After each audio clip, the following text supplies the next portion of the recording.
Hello everyone, welcome back to the YouTube channel. आज हम इस वीडियो में स्पीड के कॉन्सेप्ट पर बात करने वाले हैं। What is speed? Speed is defined as the distance travelled per unit time. ये डेफिनेशन है स्पीड की। आइए हम थोड़ी इजी लैंग्वेज में स्पीड को समझ लेते हैं। स्पीड को समझने के लिए हम एक एग्जाम्पल लेते हैं। सपोज हमारे पास एक कार है, जो कार 100 किलोमीटर डिस्टेंस ट्रैवल करती है इन 1 आवर। हम एक कार को ऑब्जर्व कर रहे हैं और वो हर 1 घंटे में कितना डिस्टेंस ट्रैवल करती है? 100 किलोमीटर। तो अगर मैं आपसे पूछता हूं कि what is the speed of this car, एक ऐसी कार जो हर 1 घंटे में 100 किलोमीटर डिस्टेंस ट्रैवल करती है, उसकी स्पीड कितनी होगी? तो आप कहेंगे 100 किलोमीटर पर आवर। तो इसकी स्पीड कितनी हो गई? 100 kilometre per our. Means speed हमें आइडिया देती है कि कोई भी बॉडी एक गिवन टाइम इंटरवल में कितना डिस्टेंस ट्रैवल करती है। मीन्स पर यूनिट टाइम कोई भी बॉडी कितना डिस्टेंस ट्रैवल करती है, वो कहलाती है उसकी स्पीड।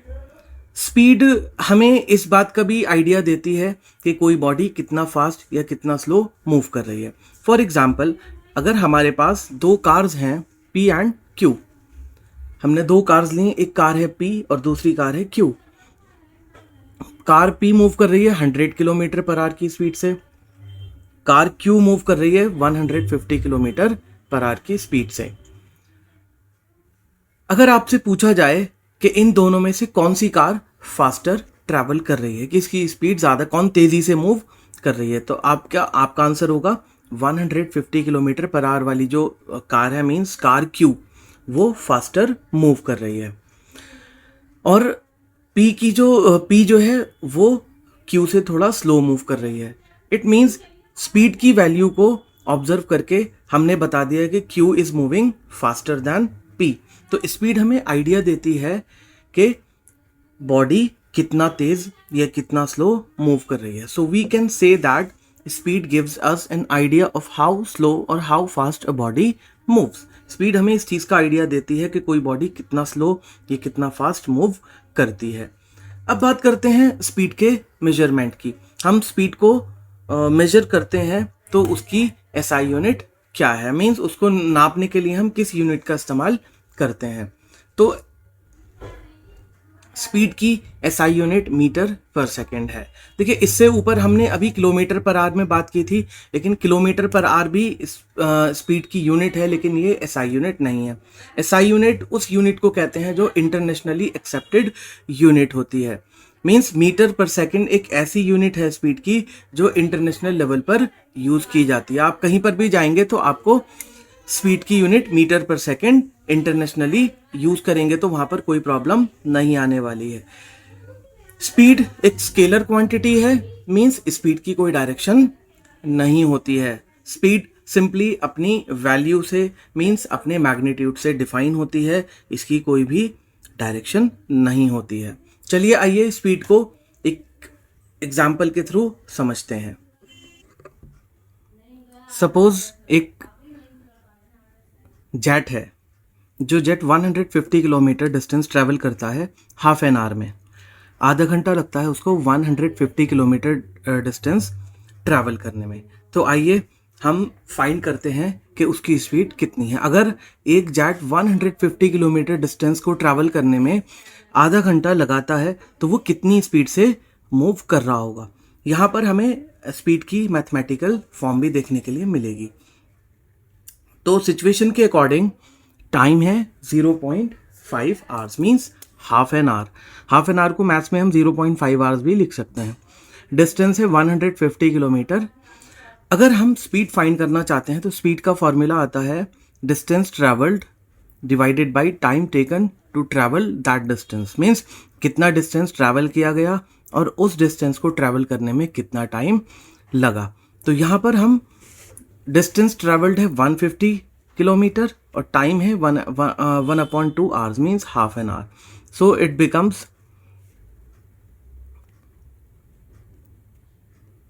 150 डिवाइडेड बाई, इसको हम कुछ इस तरह से लिख सकते हैं। इसको थोड़ा यहाँ पर देख लेते हैं।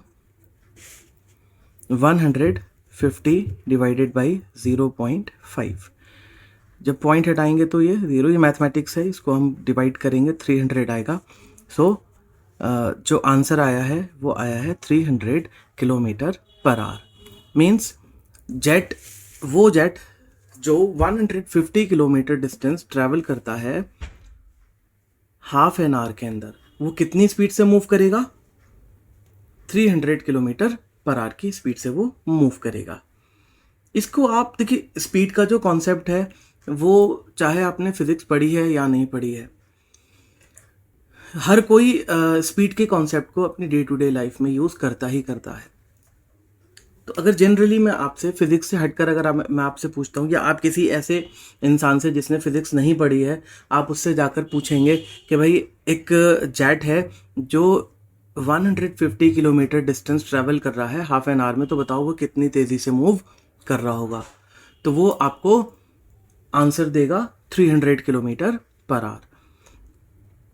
इसको आप लॉजिकली भी देख सकते हैं कि अगर 150 किलोमीटर डिस्टेंस ट्रैवल किया जा रहा है हाफ एन आवर में, तो 1 आवर में कितना डिस्टेंस ट्रैवल होगा? 150 का डबल, क्योंकि हाफ एन आवर का डबल है 1 आवर, तो वो डबल टाइम में डबल डिस्टेंस ट्रैवल करेगा। सो 1 आवर में 300 किलोमीटर डिस्टेंस ट्रैवल किया जाएगा। और अगर कोई जेट 300 किलोमीटर डिस्टेंस ट्रैवल कर रहा है हर एक घंटे में, तो वो कितनी स्पीड से मूव कर रहा होगा? ऑब्वियसली 300 किलोमीटर पर आवर की स्पीड से। अब हम बात करेंगे एवरेज स्पीड के बारे में। एवरेज स्पीड क्या होती है? So average speed is defined as a total distance travelled divided by total time taken. ये है इसकी mathematical form. So average speed of a body is the total distance travelled divided by the total time taken to cover that distance. आइए इसको भी एक example के through समझ लेते हैं। सपोज एक कार है जो सिटी ए से सिटी बी तक मूव करती है और वो डिस्टेंस ट्रैवल करती है 400 किलोमीटर और उसको टाइम लगता है 8 आवर्स का। तो अगर मैं आपसे पूछता हूँ कि ये कार सिटी ए से सिटी बी तक कितनी स्पीड से मूव कर रही है, तो यहाँ पर हम बात कर रहे हैं एवरेज स्पीड की। सिटी ए से सिटी बी तक उसकी स्पीड कितनी रही, तो आप ऑब्वियसली एक पर्टिकुलर वैल्यू ही बताएंगे, और वो जो पर्टिकुलर वैल्यू होगी स्पीड की उसको हम कहेंगे एवरेज स्पीड। तो पहले हम एवरेज स्पीड फाइंड करते हैं और उसके बाद फिर आगे थोड़ा और डिस्कस करेंगे। एवरेज स्पीड का फॉर्मूला हमने पढ़ा है total distance divided by total time. ये फॉर्मूला डेफिनेशन से ही आया है, जो डेफिनेशन हमने पढ़ी थी उसी से हमने फॉर्मूला डेराइव किया है। सो एवरेज स्पीड फाइंड करने के लिए हम फॉर्मूला यूज़ करते हैं total distance divided by total time. Total distance travelled situation के अकॉर्डिंग 400 किलोमीटर्स है and total time taken is 8 hours.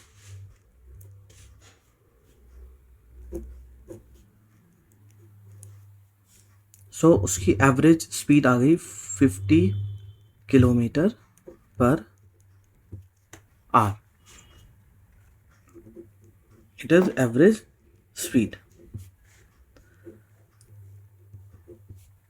लेकिन हमें पता है कि स्पीड की SI unit metre per second होती है, तो चलिए इसको मीटर पर सेकेंड में करके एसआई में कन्वर्ट कर लेते हैं। जब भी आपको किलोमीटर पर आवर को मीटर पर सेकेंड में कन्वर्ट करना होता है, मैं आपको यहाँ कन्वर्जन बता देता हूँ। जब आप किलोमीटर पर आवर को कन्वर्ट करेंगे मीटर पर सेकेंड में, तब आपको मल्टीप्लाई करना पड़ेगा 5/18 से, और जब आपको मीटर पर सेकेंड से किलोमीटर पर आवर में वापस आना पड़ेगा तब आप डिवाइड करेंगे 5/18 से। तो यहाँ पर हमें किलोमीटर पर आवर से कन्वर्ट करना है मीटर पर सेकेंड में, क्योंकि हम एसआई यूनिट में शिफ्ट कर रहे हैं, तो हम यहाँ पर 50 किलोमीटर पर आवर को कन्वर्ट करने वाले हैं मीटर पर सेकेंड में। सो 50 किलोमीटर पर आवर, इसको कन्वर्ट करेंगे तो 50 मल्टीप्लाइड बाई 5/18 18। इसको हम सॉल्व करेंगे।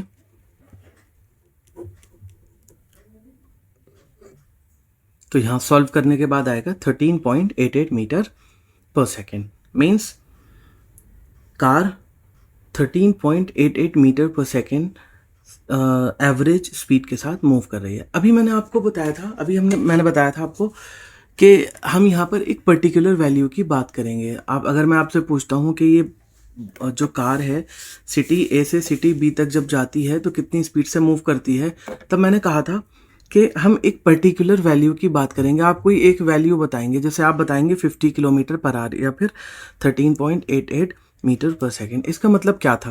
तो चलिए आइए अब डिटेल में इस चीज़ को भी समझ लेते हैं कि जब ये कार सिटी ए से चलना स्टार्ट करेगी और सिटी बी तक पहुंचेगी तो ये मूव कर रही है आपके अकॉर्डिंग या फिर कैलकुलेशंस के अकॉर्डिंग 50 किलोमीटर पर आवर की स्पीड से, जो कि हमारा आंसर आया था। लेकिन अगर मैं आपसे पूछता हूँ क्या वाकई में सिटी ए से सिटी बी तक कार ने 50 किलोमीटर पर आवर से मूव किया, और आप थोड़ा गहराई से सोचेंगे तो सिटी ए में जब कार सिटी में होगी तो कभी उसकी स्पीड 0 होगी, कभी 20, कभी 40, कभी 80, कभी 100। ठीक है, जब उसको ट्रैफिक मिलेगा तो उसकी स्पीड कभी कम होगी, कभी 0 भी होगी। और जब उसको ट्रैफिक नहीं मिलेगा, जब वो सिटी को क्रॉस करके हाईवे पर आएगा, तब उसकी स्पीड 80, 100, 120 ऐसे भी हो सकती है। लेकिन यहाँ पर जो हमने ये जो बताया है 50, ये 50 इसकी एवरेज स्पीड है। हम यहाँ पर जब आपने कहा कि ये जो कार है सिटी ए से सिटी बी तक 50 किलोमीटर पर आवर की स्पीड से चलेगी, तो यहाँ पर आपके कहने का मतलब ये होगा कि on an average car 50 kilometre per our की स्पीड से मूव करेगी। ऑन एन एवरेज मीन्स वही मतलब हो गया इसका कि एवरेज स्पीड ऑफ कार कितनी होगी, 50 किलोमीटर पर आवर और 13.88 मीटर पर सेकेंड। तो एवरेज स्पीड हमें फाइंड करने के लिए हम सिर्फ इतना देखते हैं कि बॉडी ने टोटल कितना डिस्टेंस ट्रैवल किया और उसमें उसको कितना टाइम लगा। अब हम बात करेंगे वेलोसिटी के बारे में। तो वेलोसिटी क्या है? जब कोई बॉडी डिस्टेंस ट्रैवल करती है एक गिवन डायरेक्शन में, तो डिस्टेंस ट्रैवल्ड पर unit time in a given direction velocity कहलाती है। मतलब जब कोई बॉडी एक डिस्टेंस ट्रैवल करती है किसी गिवन डायरेक्शन में, तो उसका जो डिस्टेंस ट्रैवल्ड पर यूनिट टाइम होता है उस पर्टिकुलर डायरेक्शन में, उसको हम कहते हैं वेलोसिटी। या फिर हम ऐसे भी कह सकते हैं कि जब हम स्पीड को डायरेक्शन दे देते हैं, मीन्स जब हम स्पीड को वेक्टर फॉर्म में कन्वर्ट कर देते हैं, जब हम बात करते हैं स्पीड की वेक्टर फॉर्म में, तब वो कहलाती है वेलोसिटी। जब हम स्पीड के साथ डायरेक्शन जोड़ देते हैं तब वो बन जाती है वेलोसिटी। मैथमेटिकली हम लिख सकते हैं velocity is equals to distance travelled in a given direction divided by time taken. अब हमें पता है कि जब डिस्टेंस के साथ डायरेक्शन जुड़ जाती है तो वो बन जाता है डिस्प्लेसमेंट। तो हम इस distance travelled in a given direction को लिख सकते हैं डिस्प्लेसमेंट। सो वेलोसिटी का फॉर्मूला बन जाता है डिस्प्लेसमेंट अपॉन टाइम। स्पीड का फॉर्मूला था डिस्टेंस अपॉन टाइम और वेलोसिटी का फॉर्मूला है displacement upon time. And velocity is a vector form of speed. Velocity की एसआई यूनिट सेम वही होती है जो स्पीड की होती है। So SI unit of velocity is metre per second. कोई डिफरेंस नहीं है, इसकी भी SI unit metre per second है और स्पीड की भी मीटर पर सेकेंड होती है। डिफरेंस इतना है कि स्पीड एक स्केलर क्वांटिटी होती है और वेलोसिटी वेक्टर क्वांटिटी।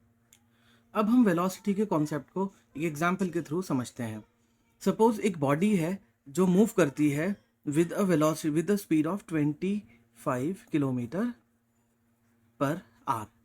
अभी जो स्पीड है वो 25 किलोमीटर पर आवर है, यहाँ पर डायरेक्शन की कोई बात नहीं है, तो हम इसको स्पीड कहेंगे। This 25 kilometre per hour is speed. लेकिन अगर मैं कह देता हूँ this a body is moving with a speed of 25 kilometre per hour, या body is moving with 25 kilometre per hour towards north. अगर मैंने उसमें डायरेक्शन एसोसिएट कर दी, तो अब आपको पता है कि वो बॉडी मूव कर रही है विद 25 किलोमीटर पर आवर और उसकी डायरेक्शन क्या है, नॉर्थ। जब हमने इसके साथ डायरेक्शन जोड़ दी तो ये बन जाती है वेलोसिटी। अभी जब तक हमने इसके साथ डायरेक्शन ऐड नहीं की थी तब तक ये स्पीड थी, और जैसे ही हमने इसके साथ डायरेक्शन एसोसिएट की ये बन जाती है velocity. So velocity is defined as the speed in a given direction. ठीक है, हम कह सकते हैं कि स्पीड जो है वो, वेलोसिटी जो है वो स्पीड इन गिवन डायरेक्शन है। जब कोई बॉडी मूव करती है इन अ पर्टिकुलर डायरेक्शन, जब हम डायरेक्शन से कंसर्न्ड होते हैं, हमें डायरेक्शन पता होती है, तब हम उसको वेलोसिटी कहते हैं। आइए अब डिस्कस करते हैं यूनिफॉर्म वेलोसिटी या फिर constant velocity. Uniform velocity means जब किसी बॉडी की वेलोसिटी चेंज नहीं होती। कांस्टेंट का मतलब होता है, यूनिफॉर्म का मतलब होता है नॉट चेंजिंग। जब किसी चीज़ की वैल्यू चेंज नहीं होती तो उसको कांस्टेंट कहते हैं। मींस यहाँ पर जब वेलोसिटी चेंज नहीं होगी, अगर कोई बॉडी मूव कर रही है और उसकी वेलोसिटी चेंज नहीं हो रही है तो उसकी वेलोसिटी कांस्टेंट वेलोसिटी कहलाती है। अब हम देखते हैं कि वेलोसिटी कांस्टेंट किन केसेस में होती है। अगर कोई बॉडी कांस्टेंट वेलोसिटी से मूव करती है तो उस बॉडी के लिए ज़रूरी है कि ना तो उसका मैग्नीट्यूड चेंज हो वेलोसिटी का और ना ही डायरेक्शन, क्योंकि हमने पढ़ा है कि वेलोसिटी एक वेक्टर क्वांटिटी है और वेलोसिटी अपने मैग्नीट्यूड और डायरेक्शन दोनों से डिफाइन होती है। स्केलर्स और वेक्टर्स पर मैं अलग से एक वीडियो बनाऊंगा, तो आप उस वीडियो को भी चेक कर सकते हैं। वो एक डिटेल्ड वीडियो होगा। यहाँ पर आप इतना समझ सकते हैं कि स्केलर्स वो होते हैं जिनकी डायरेक्शन नहीं होती, सिर्फ मैग्नीट्यूड होता है, और वेक्टर्स वो होते हैं जिनकी मैग्नीट्यूड और डायरेक्शन दोनों होते हैं। जैसे यहाँ पर अभी हमने पढ़ा है कि वेलोसिटी की डायरेक्शन होती है, वैल्यू तो होती ही होती है, उसके साथ डायरेक्शन भी होती है। वेलोसिटी, यूनिफॉर्म वेलोसिटी, कोई भी बॉडी यूनिफॉर्म वेलोसिटी से कब मूव करती है, जब उसका मैग्नीट्यूड कांस्टेंट होता है। मैग्नीट्यूड कांस्टेंट होगा मींस, पहले इसको समझ लेते हैं। मैग्नीट्यूड कांस्टेंट होने का मतलब ये है कि सपोज एक रोड है, इस रोड पर एक कार मूव कर रही है and this car is moving with 80 kilometre per our, और ये एक स्ट्रेट रोड है। इस स्ट्रेट रोड पर एक कार 80 किलोमीटर पर आवर से मूव कर रही है। तो इस कार की वेलोसिटी का मैग्नीट्यूड कितना है, 80 किलोमीटर पर आवर, और ये थ्रू आउट जब तक इस रोड पर, स्ट्रेट रोड पर ही चलती रहेगी, इसकी वेलोसिटी 80 किलोमीटर पर आवर रहेगी। मीन्स इसका मैग्नीट्यूड कांस्टेंट रहेगा, तो इसकी वेलोसिटी कांस्टेंट है। तो पहले अगर वेलोसिटी कांस्टेंट रखनी है तो मैग्नीट्यूड कांस्टेंट रखना पड़ेगा। मैग्नीट्यूड चेंज नहीं होना चाहिए। सेकंड, डायरेक्शन भी चेंज नहीं होनी चाहिए, क्योंकि डायरेक्शन चेंज होते ही वेलोसिटी भी चेंज हो जाती है। Velocity, direction should not change. तो वेलोसिटी कांस्टेंट रखने के लिए मैग्नीट्यूड का कांस्टेंट होना और डायरेक्शन का सेम रहना ज़रूरी है। डायरेक्शन चेंज नहीं होनी चाहिए। अगर डायरेक्शन चेंज हो जाती है तो वेलोसिटी भी चेंज हो जाती है। कि सपोज ये कार मूव कर रही है 80 किलोमीटर पर आवर की स्पीड से इस रोड पर, अगर इस रोड पर एक टर्न आ जाता है, इस रोड पर एक टर्न आ जाता है और ये कार मूव करती है, और फिर ये कार इस तरह से टर्न ले लेती है, टर्न लेकर फिर इस पर इस तरह से चलने लगती है। तो इस कार की स्पीड, और अभी भी इसकी स्पीड कितनी है, 80 किलोमीटर पर आवर। तो यहाँ पर आप देख सकते हैं कि मैग्नीट्यूड तो अभी भी 80 किलोमीटर पर आवर है, लेकिन डायरेक्शन डिफरेंट है। रोड के इस पोर्शन तक कार की डायरेक्शन स्ट्रेट थी और उसके बाद इसकी डायरेक्शन चेंज हो गई है। So this 80 kilometre is not equivalent to this 80 kilometre. क्यों? क्योंकि मैग्नीट्यूड हालांकि सेम है लेकिन डायरेक्शन दोनों की डिफरेंट है। तो this velocity is different from this velocity. ये वाली वेलोसिटी इससे डिफरेंट है। क्यों? क्योंकि इसकी डायरेक्शन अलग है। तो अगर मैग्नीट्यूड सेम है और डायरेक्शन चेंज हो गई है तो भी वेलोसिटी चेंज हो जाती है। तो कांस्टेंट वेलोसिटी या फिर यूनिफॉर्म वेलोसिटी रखने के लिए ज़रूरी है कि मैग्नीट्यूड और डायरेक्शन दोनों ही सेम रहें, ना मैग्नीट्यूड चेंज हो और ना ही डायरेक्शन चेंज हो। इनमें से अगर मैग्नीट्यूड और डायरेक्शन में से कोई भी एक चीज़ चेंज हो जाती है या दोनों चीज़ें चेंज हो जाती हैं तो उस केस में वेलोसिटी यूनिफॉर्म नहीं रहती, वेलोसिटी भी चेंज हो जाती है। तो वेलोसिटी क्योंकि वेक्टर क्वांटिटी है तो ये डायरेक्शन उसको अफेक्ट करेगी। अगर वो स्ट्रेट चल रही है तब तो उसकी वेलोसिटी कांस्टेंट कहलाएगी, लेकिन अगर उसकी डायरेक्शन चेंज हो जाती है तो अब उसकी वेलोसिटी कांस्टेंट नहीं है। This car is said to be moving with a non uniform velocity. तो ये कॉन्सेप्ट है यूनिफॉर्म वेलोसिटी का। क्या स्पीड और वेलोसिटी मैग्नीट्यूड में इक्वल हो सकती हैं? तो आइए इसका आंसर पहले समझ लेते हैं, उसके बाद इसका आंसर ढूंढेंगे। ठीक, तो आइए इसका आंसर फाइंड करने की कोशिश करते हैं। इसका आंसर फाइंड करने के लिए हम यहाँ पर एक एग्जाम्पल लेते हैं, उसके थ्रू समझते हैं। सपोज एक लड़का अपने घर से शॉप तक जाता है कुछ सामान खरीदने के लिए और उसके घर और शॉप के बीच का जो डिस्टेंस है वो 100 मीटर है। और अपने घर से शॉप तक जाने में उस लड़के को 20 सेकेंड्स लगते हैं। तो इस केस में उस लड़के की स्पीड कितनी होगी? स्पीड होती है distance upon time. So what is distance? Distance है 100 मीटर्स और टाइम है 20 seconds. So 100 divided by 20। So the boy moves with 5 metre per second. उसके बाद इसकी वेलोसिटी की बात करें, वेलोसिटी होती है डिस्प्लेसमेंट अपॉन टाइम। डिस्प्लेसमेंट क्या है? डिस्प्लेसमेंट होता है shortest path between initial and final position. Initial position उसका हाउस है, फाइनल पोजीशन शॉप है, और उनके बीच का जो शॉर्टेस्ट पाथ है वो 100 मीटर ही है। So displacement is equal to distance in this case. Last video में हमने पढ़ा था कि जब बॉडी स्ट्रेट पाथ पर मूव करती है तो उसका डिस्टेंस और डिस्प्लेसमेंट इक्वल होता है। तो यहाँ पर उसका डिस्प्लेसमेंट भी उसके डिस्टेंस के इक्वल है और टाइम उसको अभी भी कितना लग रहा है?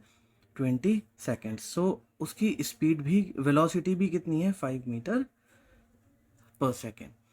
देखिए, जब हमने स्पीड की बात की थी तो डायरेक्शन नहीं थी, लेकिन जब वेलोसिटी की बात करेंगे तब उसकी डायरेक्शन की बात करेंगे। What is the direction of that boy?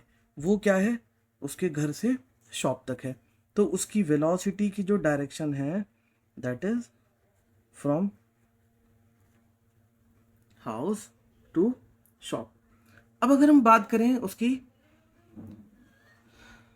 अब वो बॉय शॉप से सामान खरीदेगा और उसके बाद वापस उसको अपने घर पर आना है।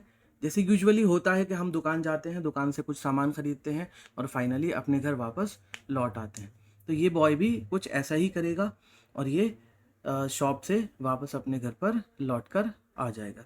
जब ये अपने घर लौट कर आएगा तब उस केस में अब हम देखते हैं कि इसकी स्पीड कितनी है और इसकी वेलोसिटी कितनी है। तो जब ये वापस आएगा, वापस आने में भी इसको डिस्टेंस अभी भी 100 किलोमीटर ट्रैवल कर 100 मीटर ट्रैवल करना है और टाइम अभी भी सपोज इसको 20 सेकेंड्स ही लगेगा। तो इसकी वापस आने की स्पीड भी कितनी होगी? 5 मीटर पर सेकेंड। लेकिन अब हम यहाँ पर बात करेंगे उसकी एवरेज स्पीड की। एवरेज स्पीड मीन्स वो अपने घर से शॉप तक जाएगा और शॉप से वापस जब अपने घर आएगा तब उस केस में इसने ऑन एन एवरेज कितनी स्पीड से ट्रैवल किया है। जब लड़का वापस अपने घर आ जाएगा उस केस में उसकी स्पीड कितनी होगी? Distance upon time. अब जब बॉय अपने घर से शॉप और शॉप से वापस अपने घर पर आ जाता है तो उसका टोटल डिस्टेंस कितना होगा? 200 मीटर। 100 मीटर शॉप तक जाने का और 100 मीटर वापस शॉप से घर आने का, डिवाइडेड बाई 20 सेकेंड्स उसको लगे हैं शॉप तक जाने में और 20 सेकेंड्स ही वापस घर आने में, तो उसका टोटल टाइम हो गया 40 सेकेंड्स।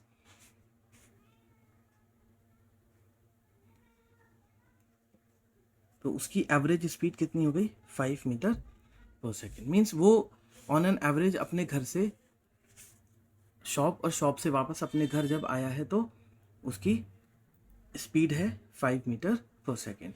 अगर हम वेलोसिटी की बात करें, अब इस केस में जब लड़का वापस अपने घर पर चला जाता है तो उसकी वेलोसिटी कितनी होगी? वेलोसिटी होती है डिस्प्लेसमेंट अपॉन टाइम।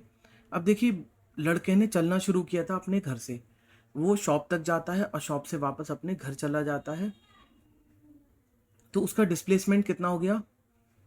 डिस्प्लेसमेंट होगा उसका 0। उसका इनिशियल पॉइंट क्या है? हाउस। अपने घर से चला था वो, शॉप पर गए, शॉप से वापस आया तो उसका फाइनल पॉइंट क्या हुआ? उसका घर। मीन्स इनिशियली वो जहाँ पर था फाइनली भी वो वहाँ पर ही है। उसका इनिशियल और फाइनल पॉइंट सेम, उसकी इनिशियल और फाइनल पोजीशन जब सेम है तो उसका डिस्प्लेसमेंट कितना हुआ? 0। सो 0 डिवाइडेड बाई 40, तो उसकी वेलोसिटी कितनी हो गई? 0 मीटर पर सेकेंड। तो इस केस में हमने देखा कि वेलोसिटी और स्पीड दोनों इक्वल नहीं है। किस केस में इक्वल थी? जब वो लड़का अपने घर से शॉप तक गया था, उस केस में उसकी स्पीड और वेलोसिटी इक्वल थी। जब तक बॉय की डायरेक्शन में कोई चेंज नहीं आया था, जब तक वो अपने घर से शॉप तक जा रहा था तो उसकी डायरेक्शन सेम थी, तो उसकी स्पीड और वेलोसिटी सेम थी। लेकिन जैसे ही उसकी डायरेक्शन चेंज हुई, उसकी डायरेक्शन ऑपोजिट हुई और वापस अपने घर की तरफ चलने लगा, तो उसकी डिस्टेंस और उसकी स्पीड और वेलोसिटी दोनों डिफरेंट हो गई हैं। तो अब हमने जो ये क्वेश्चन यहाँ पर लिया था कि क्या स्पीड और वेलोसिटी का मैग्नीट्यूड इक्वल हो सकता है, तो हाँ, हो भी सकता है और नहीं भी। स्पीड और वेलोसिटी इक्वल कब होंगी? जब बॉडी स्ट्रेट लाइन में मूव करेगी तब उसकी स्पीड और वेलोसिटी इक्वल होती हैं, लेकिन अगर उसकी डायरेक्शन चेंज हो रही है तो वेलोसिटी स्पीड से कम होती है।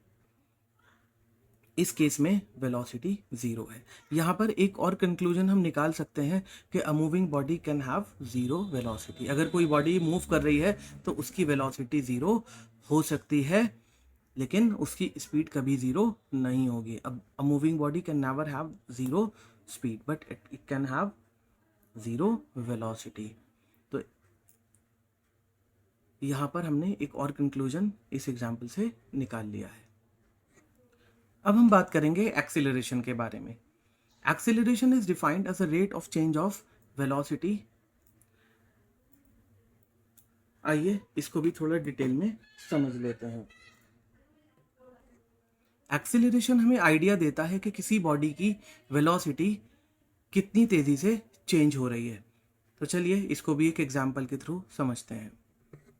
सपोज हमारे पास दो बॉडीज हैं, बॉडी 1 एंड बॉडी 2। बॉडी 1 और बॉडी 2 की दोनों की वेलोसिटीज और उनके टाइम्स दे रखे हैं। हमने यहाँ टेबल की फॉर्म में इन दोनों को जो नोट कर लिया है। अब हम इसमें बॉडी 1 की टेबल को ऑब्जर्व करेंगे तो 0 आवर्स पर वेलोसिटी बॉडी 1 की 0 किलोमीटर पर आवर, 1 आवर के बाद 15 किलोमीटर पर आवर, 2 आवर के बाद 30, 3 पर 45 एंड 4 पर 60। इसी तरह बॉडी 2 का भी ये टाइम है और इसकी वेलोसिटी किस तरह से चेंज हो रही है यहाँ पर वो शो किया हुआ है।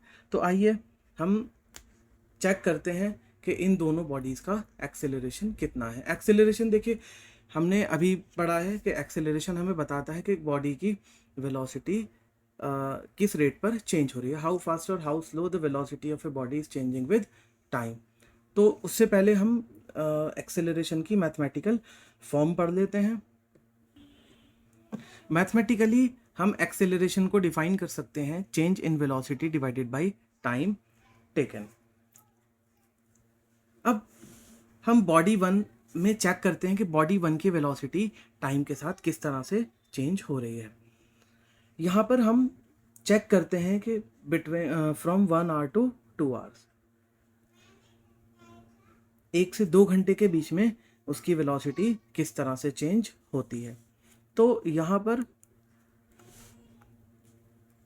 1 घंटे से 2 घंटे के बीच में उसकी वेलोसिटी में कितना चेंज आया, तो उसकी वेलोसिटी 15 से कितनी हो गई 30, मतलब चेंज कितना आएगा, तो हम यहाँ पर चेंज लिख लेते हैं, चेंज इन वेलोसिटी होगा 30 माइनस 15। फाइनली उसकी वेलोसिटी कितनी थी, उसमें से उसकी इनिशियल वेलोसिटी को माइनस कर देंगे, डिवाइडेड बाई उसको टाइम कितना लगा इसमें, तो ये 1 आवर है, आपको दिख ही रहा है, 2 माइनस 1 1, तो ये हो गया 15/1। तो इसका एक्सेलरेशन आ गया 15 kilometre per our square. Acceleration को हम स्मॉल a से डिनोट करते हैं। तो एक्सेलरेशन आया 15 किलोमीटर पर आवर स्क्वायर। और अगर हम इस बॉडी की बात करें, बॉडी 2 की, तो बॉडी 2 में भी हम कोई दो ले सकते हैं, जैसे हम ये 2 टाइम स्लॉट्स ले लेते हैं। इस टाइम स्लॉट में इसकी वेलोसिटी में कितना चेंज आएगा, तो यहाँ पर बॉडी 2 के लिए एक्सेलरेशन होगा, चेंज इन वेलोसिटी। अब यहाँ पर चेक करेंगे तो वेलोसिटी में चेंज कितना आ रहा है, 40 माइनस 15, और टाइम है 4 माइनस 3, तो टाइम तो अभी भी 1 आवर है, तो 25 डिवाइडेड बाई 1, सो इसका एक्सेलरेशन हो गया 25 किलोमीटर पर आवर स्क्वायर। इसके एक्सेलरेशन को a2 ले लेते हैं हम, और इसका एक्सेलरेशन a1। अब हमारे पास दोनों बॉडीज के एक्सेलरेशन आ गए, a1 15 kilometre per our square और a2 25 kilometre per our square. यहाँ पर अगर हम चेक करते हैं, जैसे अब कोई बॉडी है जिसका acceleration 15 kilometre per our square है, और अगर आपसे कोई पूछता है कि इसका मतलब क्या है, या फिर आपको किसी न्यूमेरिकल में गिवन है कि कोई बॉडी है जिसका acceleration 15 kilometre per our square है, तो उससे आप क्या कंक्लूड करेंगे, क्या समझेंगे उससे। इसका मतलब ये है कि वो बॉडी जिसका acceleration 15 kilometre per our square है, उसकी वेलोसिटी हर 1 घंटे में 15 किलोमीटर से चेंज हो जाती है, या फिर उस बॉडी की वेलोसिटी में 15 किलोमीटर पर आवर का चेंज आता है हर 1 घंटे के बाद। ठीक इसी तरह से ये जो बॉडी है, इसकी वेलोसिटी 1 घंटे में 25 किलोमीटर से चेंज हुई है। तो एक्सेलरेशन हमें चेंज के बारे में बताता है कि पर यूनिट टाइम बॉडी की वेलोसिटी में कितना चेंज आया है। आई होप आपको कुछ हद तक क्लियर हो।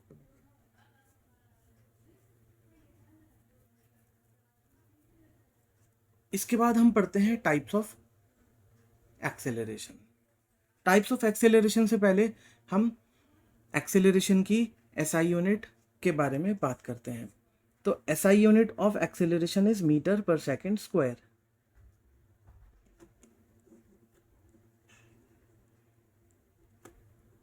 इसकी एसआई यूनिट मीटर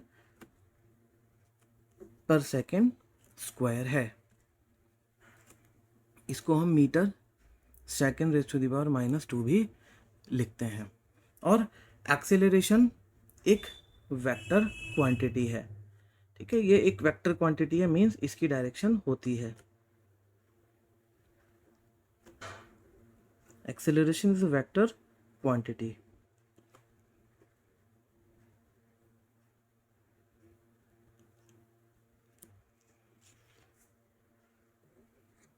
तो आइए अब बात करते हैं टाइप्स ऑफ एक्सेलरेशन की। एक्सेलरेशन मेनली 2 टाइप्स का होता है, यूनिफॉर्म एक्सेलरेशन और non uniform acceleration. Uniform acceleration किस केस में होता है और नॉन यूनिफॉर्म एक्सेलरेशन किस केस में होता है? जब किसी मूविंग बॉडी की वेलोसिटी इक्वल टाइम इंटरवल में इक्वल अमाउंट से चेंज होती है, तब उसका एक्सेलरेशन यूनिफॉर्म एक्सेलरेशन कहलाता है। और अगर वो चेंज यूनिफॉर्म नहीं है तब वो नॉन यूनिफॉर्म एक्सेलरेशन कहलाता है। चलिए आइए इसको भी एक एग्जांपल के थ्रू समझते हैं। उसके लिए हम यूज़ करेंगे इन दोनों टेबल्स का। देखिए बॉडी 1 और बॉडी 2 में अगर हम ऑब्जर्व करें तो बॉडी 1 में पहले ऑब्जर्व करिए कि टाइम हर 1 घंटे में, means after a fixed interval of time, वो फिक्स्ड इंटरवल यहाँ पर 1 आवर है, आफ्टर या in every 1 hour the velocity of the body is changing by 15 kilometre per hour. हर 1 घंटे में बॉडी की वेलोसिटी में जो चेंज आ रहा है वो कितना है, 15 किलोमीटर पर आवर। आप देख सकते हैं 0 आवर्स पर, मतलब जब बॉडी ने चलना ही स्टार्ट नहीं किया था तो उसकी वेलोसिटी 0 थी। जब उसको चलते हुए 1 घंटा हो गया था तो उसकी वेलोसिटी थी 15 किलोमीटर पर आवर। जब उसको 2 घंटे हो गए तो उसकी वेलोसिटी 30 हो गई। मीन्स 15 का चेंज आया, इंक्रीमेंट हो गया 15 का, तो चेंज हो गई उसकी velocity by 15 kilometre per our. तीसरे घंटे में उसकी वेलोसिटी हो गई 30 से 45। अगेन उसकी वेलोसिटी में चेंज आया है 15 किलोमीटर पर आवर का, 45 किलोमीटर पर आवर हो गई। और ऐसे ही 3 से 4th आवर में उसकी वेलोसिटी 45 से 60 हो गई। अगेन चेंज आया है 15 का। तो यहाँ पर आप चेक करेंगे तो यहाँ पर भी चेंज कितना है, 15 का है। यहाँ पर भी चेंज 15 का है और यहाँ पर भी चेंज 15 का है। और ये सारे टाइम इंटरवल्स 1 आवर के हैं। तो इक्वल इंटरवल ऑफ टाइम में velocity is changing by equal amount. 15 kilometre per hour से वेलोसिटी चेंज हो जाती है हर 1 घंटे में, और ये चेंज बिल्कुल कांस्टेंट है। ऐसा नहीं है कि पहले, अब चलिए तो ये कहलाती है यूनिफॉर्म एक्सेलरेशन। और अगर इस बॉडी 2 को ऑब्जर्व करें तो पहले 1 घंटे में उसकी वेलोसिटी में चेंज आया है कितने का, 10 किलोमीटर पर आवर का। दूसरे घंटे में उसकी वेलोसिटी चेंज हो जाती है बाई 5 किलोमीटर पर आवर। तो देखिए ये चेंज आपको यहाँ कांस्टेंट नहीं लग रहा। पहले घंटे में 10 किलोमीटर पर आवर से वेलोसिटी चेंज होती है, दूसरे घंटे में जो चेंज है वो 5 किलोमीटर पर आवर का है, थर्ड आवर में ये 10 किलोमीटर पर आवर का है और यहाँ पर ये 15 का है। तो ये जो, हालांकि यहाँ पर टाइम इंटरवल अभी भी 1 आवर का है, टाइम इंटरवल अभी भी कांस्टेंट है, लेकिन चेंज इन वेलोसिटी कांस्टेंट नहीं है, यूनिफॉर्म नहीं है। कभी वेलोसिटी 10 किलोमीटर पर आवर से चेंज होती है तो कभी 5 किलोमीटर पर आवर से, फिर 10 किलोमीटर पर आवर से, फिर 15। तो ये जो बॉडी 2 है, इस बॉडी 2 का जो एक्सेलरेशन है वो नॉन यूनिफॉर्म एक्सेलरेशन है, और बॉडी 1 का जो एक्सेलरेशन है वो यूनिफॉर्म एक्सेलरेशन है। तो यूनिफॉर्म, आई होप आपको यूनिफॉर्म और नॉन यूनिफॉर्म एक्सेलरेशन के बीच में डिफरेंस समझ में आ गया होगा। तो हम यहाँ कह सकते हैं कि जब किसी बॉडी की वेलोसिटी चेंज होती है यूनिफॉर्मली एक फिक्स इंटरवल ऑफ टाइम में, तब उसका एक्सेलरेशन यूनिफॉर्म एक्सेलरेशन कहलाता है। और जब उस बॉडी की वेलोसिटी नॉन यूनिफॉर्मली चेंज होती है, मतलब उसका जो चेंज है वो यूनिफॉर्म नहीं होता, एक सा नहीं होता, कभी कम अमाउंट से चेंज होती है, कभी ज़्यादा अमाउंट से चेंज होती है, तो उस केस में जो एक्सेलरेशन है वो नॉन यूनिफॉर्म एक्सेलरेशन कहलाता है। एक्सेलरेशन को हम दूसरी तरह से भी क्लासिफाई कर सकते हैं। देखिए एक्सेलरेशन में एक्सेलरेशन क्या होता है, चेंज इन वेलोसिटी, ठीक, चेंज इन वेलोसिटी पर यूनिट टाइम है। अब ये जो वर्ड है चेंज, इस चेंज के अंदर दोनों ही चीज़ें आती हैं। देखिए जब वेलोसिटी इंक्रीज होगी तब भी चेंज कहलाएगा, और जब वेलोसिटी डिक्रीज होगी तब भी चेंज कहलाएगा। तो इस बेसिस पर जब हम एक्सेलरेशन को क्लासिफाई करते हैं, सो एक्सेलरेशन यहां पर भी 2 टाइप्स का होता है। Acceleration can be classified into 2 groups, positive acceleration और सिंपली एक्सेलरेशन। और दूसरा होता है नेगेटिव एक्सेलरेशन, जिसको हम रिटार्डेशन भी कहते हैं और डिसएलरेशन भी कहते हैं। चलिए आइए पॉजिटिव एक्सेलरेशन के बारे में थोड़ा पढ़ लेते हैं। जब बॉडी की वेलोसिटी इंक्रीज होती है तब उसका एक्सेलरेशन तब उसका एक्सेलरेशन पॉजिटिव एक्सेलरेशन कहलाता है। और जब बॉडी की वेलोसिटी डिक्रीज होती है टाइम के साथ, तब उसके एक्सेलरेशन को नेगेटिव एक्सेलरेशन या फिर रिटार्डेशन या फिर डिसेलरेशन कहते हैं।